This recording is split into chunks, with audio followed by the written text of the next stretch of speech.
Doctor ortho, अब दर्द भी घुटने टेकेगा। क्यों डॉक्टर के पास जाना, ईयरली चेकअप करवाना बहुत ज़रूरी है, ये आपको मेरे वीडियो के एंड में आपको समझ आएगा।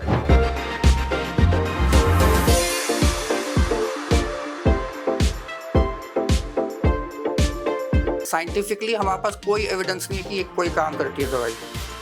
एक एज के बाद क्या क्या चीज़ें जो है वो प्रॉब्लम करती हैं। जब आपकी डे टू डे एक्टिविटीज़ पे असर पड़ने लगे आप ऑपरेशन करवा लीजिए।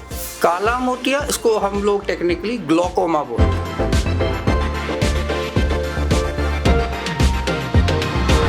दोस्तों, हम एक आज प्रॉब्लम के बारे में बात करने वाले हैं जो आई से रिलेटेड है, क्योंकि काफ़ी टाइम से हमने देखा है कि पॉल्यूशन वगैरह जो है वो लगातार बढ़ता जा रहा है।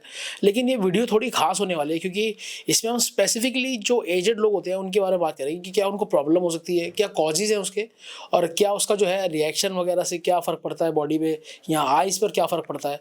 इस चीज़ को हम डिस्कस करने के लिए, इससे बात करने के लिए हम मौजूद हैं इस समय IP एक्सटेंशन के श्याम आयुष हॉस्पिटल में। हमारे साथ मौजूद है दीपक पंडिता जी, जो यहाँ पर हेड सर्जन है। चलिए इनसे बात करते हैं और जानते हैं कि क्या क्या चीज़ें हैं इसके बारे में, क्या फिर क्या कॉजेज इसके होते हैं। नमस्कार सर। नमस्कार सर, आपसे जानना चाहेंगे कि क्या टेक्निकल चीज़ें हैं इसकी, मतलब क्या क्या चीज़ें होती हैं आय से लेकर एक एज के बाद क्या क्या चीज़ें जो है वो प्रॉब्लम करती हैं।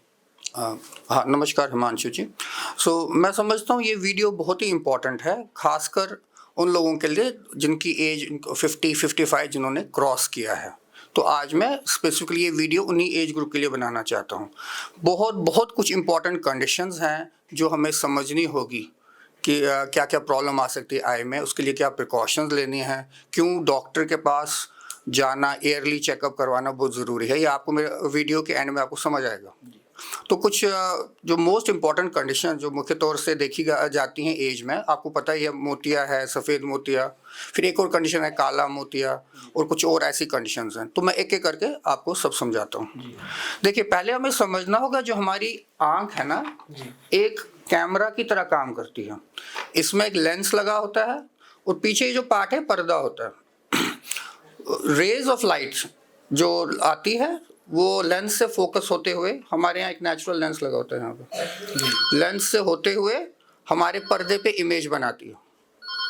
तो नॉर्मल जो आई है ऐसे काम करती है। उम्र के हिसाब से जो मोस्ट इम्पॉर्टेंट कंडीशन है उसको बोलते हैं कैटरैक्ट।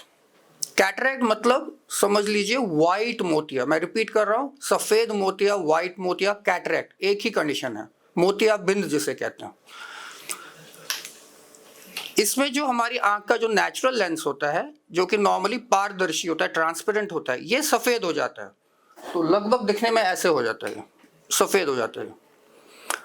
और ये क्यों होता है? जस्ट एज रिलेटेड प्रॉब्लम है, इसका कोई स्पेसिफिक रीजन है। आंख में कुछ प्रोटीन्स होते हैं, उनमें कुछ प्रेसिपिटेशन वगैरह होती है, तो ये वाइट हो जाता है। मतलब ये बेसिक है कि आफ्टर सर्टेन एज ये होना ही है। होना जरूरी नहीं है सबको हो, कई लोगों को कम कैटरैक्ट होता है, हम वेट कर सकते हैं उसमें। बट ऐसा भी है कि किसी कम एज में भी हो सकता है। यस, कम एज में भी कुछ कंडीशंस हैं, कुछ मेडिकल प्रॉब्लम्स हैं, डायबिटीज़ है या कुछ फेमिलियल कंडीशंस है, जेनेटिक कंडीशंस है, जिनमें यंग एज में देखा गया। बट वो एक अलग इशू है। यहाँ हम बात कर रहे हैं कैटरैक्ट जो कि एज रिलेटेड है।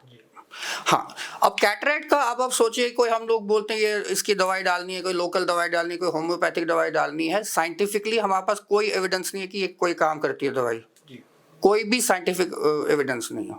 आपको कोई ना कोई बोलते रहेगा हम ठीक कर देंगे, दवाई कर देंगे, ऐसा कुछ भी नहीं है, साइंटिफिकली पॉसिबल नहीं है। तो इसका जो अभी समाधान है, जो इसकी ट्रीटमेंट है, वो है सर्जरी। इस सर्जरी को हम लेज़र सर्जरी नॉर्मल बोलते हैं, बट एक्चुअल टेक्निकली उसको बोलते हैं फेको इमल्सिफिकेशन। एक पर्टिकुलर यहाँ से एक छोटा सा कट मार के, कट इतना छोटा होता है लाइक 2 मिलीमीटर 3 मिलीमीटर, बस उस कट से इस मोतिया को हम यहाँ कट मार के उस मोतिया को निकालते हैं। अब चूंकि लेंस हमारा नेचुरल लेंस निकाल दिया हमने, इसकी जगह हम एक आर्टिफिशियल लेंस डालते हैं। तो ये इस पद्धति को, इस सर्जरी को बोलते हैं फेको इमल्सिफिकेशन। तो ये इसका ट्रीटमेंट है और उसका अलावा और कोई ट्रीटमेंट नहीं है। हाँ, इनिशियल स्टेजेस में जब पेशेंट आते हैं, मोतिया थोड़ा बहुत होता है, तो हम उनको कहते हैं आप कंटिन्यू कीजिए। जब आपकी डे टू डे एक्टिविटीज़ पे असर पड़ने लगे आप ऑपरेशन करवा लीजिए। आई रिपीट, इसको बोलते हैं कैटरैक्ट या सफ़ेद मोतिया या मोतिया बिंद। अब देखिए, एक बहुत इंपॉर्टेंट बात बताने वाला हूँ मैं। दूसरी कंडीशन को बोलते हैं काला मोतिया। ये एंटायरली ये बहुत ही डिफरेंट कंडीशन है। काला मोतिया, इसको हम लोग टेक्निकली ग्लोकोमा बोलते हैं। इसका सफ़ेद मोतिया से कोई संबंध नहीं है। यही बात समझने वाली है। आज के इस वीडियो में अगर ये बात मैं कन्वे कर पाऊँ आपको तो समझ लीजिए सक्सेसफुल वीडियो है। प्लीज़ आप ध्यान दीजिए। जो ब्लैक मोतिया या जो ग्लोकोमा है, इसमें क्या होता है, जैसे हमारा ब्लड प्रेशर होता है बॉडी में, आँख में भी ब्लड प्रेशर होता है, इसको इंट्राओकुलर प्रेशर बोलते हैं। काला मोतिया में यही प्रेशर बढ़ जाता है। नॉर्मल प्रेशर आँख में लगभग 20, 15, 16, 20 तक मैक्सिमम माना जाता है। यदि ज़्यादा प्रेशर हो तो आँख के अंदर प्रेशर बढ़ जाता है। इस वजह से क्या होता है, जो आँख की जो नर्व होती है, ये जो नस है एक्चुअली, इसको ऑप्टिक नर्व बोलते हैं, ये ब्रेन से कनेक्टेड होती है, इस नस पे असर पड़ता है और ये सूखने लग जाती है। तो इस कंडीशन को बोलते हैं काला मोतिया। कंपेयर इट विद वाइट मोतिया, वो टोटली डिफरेंट कंडीशन है जिसमें लेंस सफ़ेद होता है। अब जो काला मोतिया है, इसमें एक बहुत बड़ी समस्या है। ये तो इसके सिम्टम्स शुरू में आते ही नहीं है। कैटरैक्ट में तो सिम्टम आ जाते हैं, पेशेंट खुद हमारे पास आ जाता है, ये बोलता है कि भाई मुझे कम दिख रहा है, ये होता है। वाइट इसमें काला मोतिया में सिम्टम ही नहीं आते हैं शुरू में। क्यों नहीं आते? क्योंकि पहले जो ये काला मोतिया बाहर की विजन को इफेक्ट करता है, बाहर से, और सेंट्रल विजन ठीक रहती है पेशेंट की। पर धीरे धीरे वो सेंट्रल विजन भी जब जाने लगती है, पेशेंट ऑलमोस्ट अंधा हो जाता है, तब डॉक्टर के पास आता है। तो भी इसको काला मोतिया को बोला गया है साइलेंट किलर ऑफ विजन। पता ही नहीं लगता, ये ज़्यादा हार्मफुल है। ये बहुत खतरनाक कंडीशन है, क्योंकि पेशेंट को पता ही नहीं लगता, लास्ट स्टेज तक नहीं पता लगता, लास्ट स्टेज पे पेशेंट आते हैं। तो अब जैसे मैंने आपको बताया था शुरू में, इसीलिए कुछ एज के बाद आफ्टर 50, 55 आपको ईयरली चेकअप, साल में एक बार डॉक्टर प्लीज आइए, क्योंकि हमें इनिशियल स्टेज पर अगर पता लगे काला मोतिया है, उसका समाधान है। ये बहुत ही खतरनाक कंडीशन है। तो काला मोतिया क्या इलाज है? Basic drops. काला मोतिया के बहुत अच्छे आजकल ड्रॉप्स आए हुए हैं, डिफरेंट टाइप के ड्रॉप्स हैं, जिसको क्या सूट करेगा हम लोग उसके हिसाब से देते हैं। लेकिन ये ड्रॉप जो हैं वो पूरी उम्र चलते हैं। तो काला मोतिया कंडीशन जो है, अगर हमें पकड़ में आ गई तो हम ड्रॉप्स देंगे और लाइफ लॉन्ग डालना है, और आंख प्रोटेक्टेड रहेगी। बहुत रेयरली कोई 100 में से एक मरीज होता है जहां ड्रॉप्स काम नहीं करते, तो उसकी सर्जरी करनी पड़ती है वो, लेकिन ऐसे मरीज बहुत कम है आज के समय। बहुत रेयरली केसेस, बहुत रेयर। हाँ, तो इसका ड्रॉप से बहुत अच्छा खासा इलाज चल जाता है। थर्ड कंडीशन बताना चाहूँगा, इसको बोलते हैं मैक्युलर डीजनरेशन। इस कंडीशन में क्या होता है, इस बीमारी में जो आंख का जो पीछे का पर्दा है, इसको रेटिना भी बोलते हैं, ये घिस जाता है। ये एज रिलेटेड प्रॉब्लम है। जैसे हमारा डिमेंशिया होता है, पार्किंसोनिज्म होता है, अल्जाइमर होता है, ब्रेन की प्रॉब्लम, डीजनरेशन प्रॉब्लम होती है, ये भी आंख के पर्दे की डीजनरेशन है। तो इसको मैक्युलर डीजनरेशन बोलते हैं। इसमें भी विजन ब्लरी हो जाएगी, विजन कम हो जाती है, चीज़ें टेढ़ी मेढ़ी दिखने लगती है, पेशेंट हमारे पास आ जाता है और हम इसको डायग्नोज करते हैं मैक्युलर डीजनरेशन। इसका समाधान क्या है? कभी पर्दे में जब सूजन हो, कुछ हो, तो हम इसके लिए इंजेक्शंस वगैरह देते हैं, और रिपीटेड इंजेक्शंस देने पड़ते हैं, और रेयरली कभी सर्जरी वगैरह भी होती है इसमें। तो ये तीसरी कंडीशन थी। और लास्ट एक इंपॉर्टेंट कंडीशन मैं बताना चाहूँगा, which is not necessarily age related, but बहुत इंपॉर्टेंट कंडीशन है जो मैं छोड़ना नहीं चाहता हूँ अभी। उसका नाम है जो कि प्रॉब्लम डायबिटीज़ मरीजों में होती है। डायबिटीज़ के मरीजों में कभी कभी आँख के पर्दे पे ब्लड आ जाता है। इस कंडीशन को डायबिटिक रेटिनोपैथी बोलते हैं। जब ये डायबिटिक रेटिनोपैथी आती है तो हम पेशेंट को एटलीस्ट एक वार्निंग साइन देते हैं, भैया आप अपना शुगर अच्छे से कंट्रोल करो, आप अपना शुगर अच्छे से कंट्रोल करो।